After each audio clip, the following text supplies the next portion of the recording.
turns out that the signature of the quantum field is greater and greater degrees of oneness and wholeness, right? So think about it. When we live in stress, we live in separation, right? Because our senses fool us into believing you're there and I'm here, and everybody is separate from us, and everything is separate from us. That's 3D reality, right? But as you start opening the center, all of a sudden, when you become nobody, no one, no thing, nowhere, and no time, right? That's the moment that your consciousness lines up with the consciousness of the field. That's when you are totally present. Now, here's the deal. If I can get people to believe that just because they can't see something doesn't mean it doesn't exist, if they can just connect and pay attention to that field and stay present with it and become more aware of it, moment after moment after moment, every interaction with that invisible field, every experience lays down new circuits in their brain for them to perceive more of it, right? So then as they keep their attention on it, they start moving closer and closer to it, so they experience less separation and more oneness and wholeness.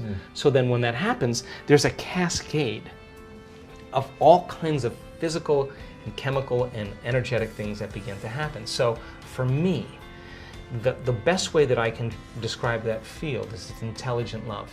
It's greater levels of order and unity and oneness. And when you strike it and you hit it, it is the most incredibly electric feeling you will ever have. It is the most familiar, unfamiliar feeling you will ever have. You will swear that you are ancient in that moment, and you will connect.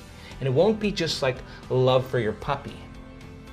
You will feel it in every single cell of your body. And I mean like a vibration, a coherence where your body becomes electric. And the only way we can describe that is love. You taste that one time. You want it all the time. Oh, here's what I say.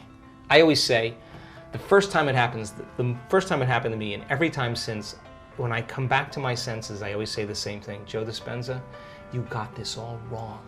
Because some veneer, some conditioning is lifted. You start realizing that the way you think life isn't that way.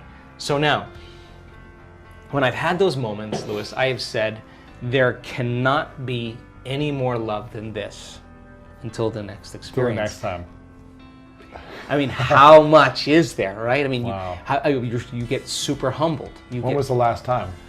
Ooh, about 5 days ago. Yeah. What was the moment? I just had a very profound mystical experience. I was. I'll tell you the short story. And how often does it happen? Also, I don't know. I mean, I live for them. Yeah. So you try to do it every month if you can, or no?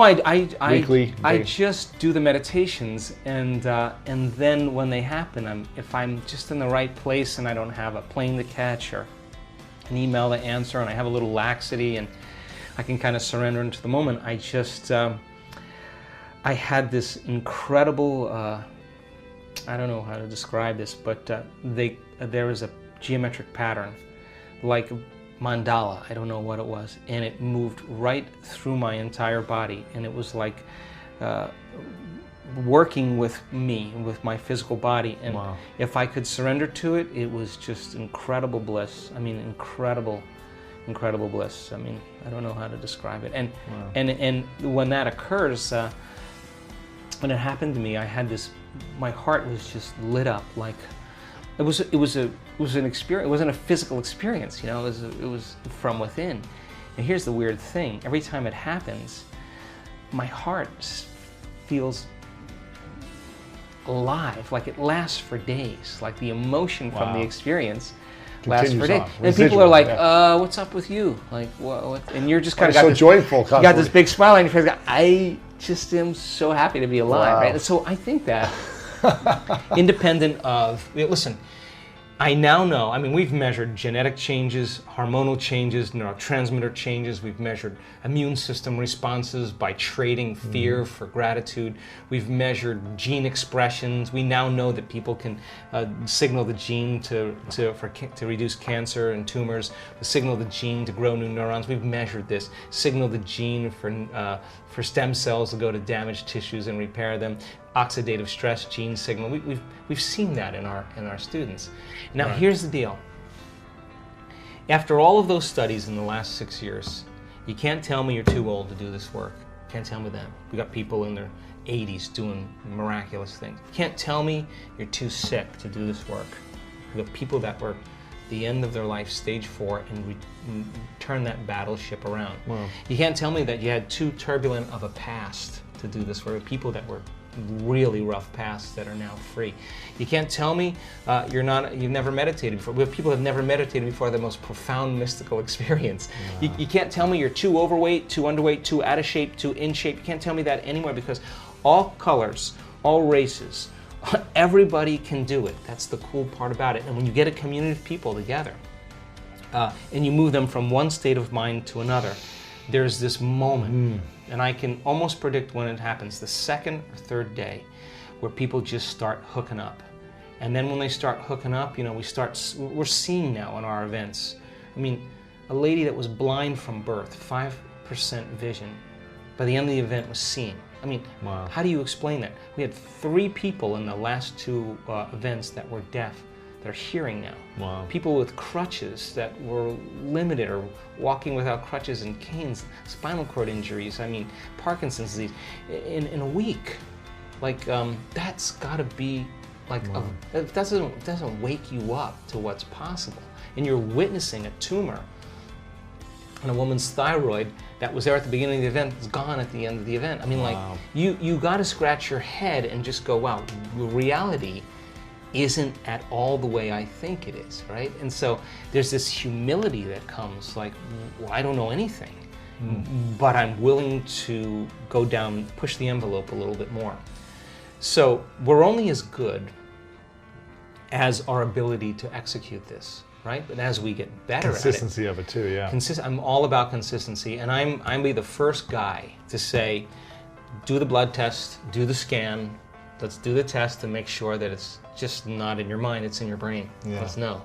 So now the evidence then supports it, the testimonials support it, and all of a sudden people now are beginning to wake up to what's possible. And just like the 4-minute mile.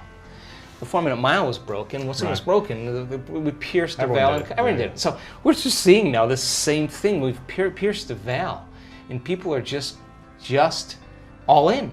They're not 50% in, they're all in. And my goodness, we're creating this kind of wake and momentum, but not just for healing, but for creating new jobs and new relationships, new opportunities. Abundance, everything, yeah. Whatever it is that they want. People come to the work for all kinds of reasons, and I don't really care. But by the time they start doing the work, all they really want to do is give. Because when you feel so amazing and feel so great about yourself that you no longer want anything, the first thing you want to do is give. I mean, when we see that brain scan moving into coherence and those 2 hemispheres come together, and all of a sudden we see that heart just start going boom, boom, very orderly, and see the more energy going in the brain goes into super coherence. You can walk around and look at that person who's getting the brain scan, and there are tears of joy rolling down her face. She's feeling so whole that it's impossible to want. How can you want when you're whole? Now you feel like you already don't need anything. You feel like you have it already. That's the moment the magic happens. So she's no longer creating from lack and duality and separation. Scarcity, yeah. Scarcity. She's feeling like it already happened. And that's a very profound signal in the field. That's dropping a big stone in the water and it's producing some big waves. And things are starting to manifest. She's attracting synchronicities, everything. Yeah, now she's drawing it to her. So then, if you're doing that, to answer the original question, is that then if you keep practicing that, then you got to get up and maintain that modified state of mind and body your entire day. And it's just a practice. And as you do that and you start seeing all the fun things happening, it's not like, oh, I got to go create my life today. Right. You're like, I got to go because I don't want the magic to stop. So I just do it because I love the crazy, magical, wonderful things that happen that I would just never anticipate in my life. And so people are catching on to it, and they start coming for one reason. You know, they want money or they want health, but it's not about your money. It's not about your health. It's not about your new relationship. It's not even about the mystical moment. It's about who you become in the process. Because overcoming all those limitations to become somebody else, nobody can take that away from you. Wow.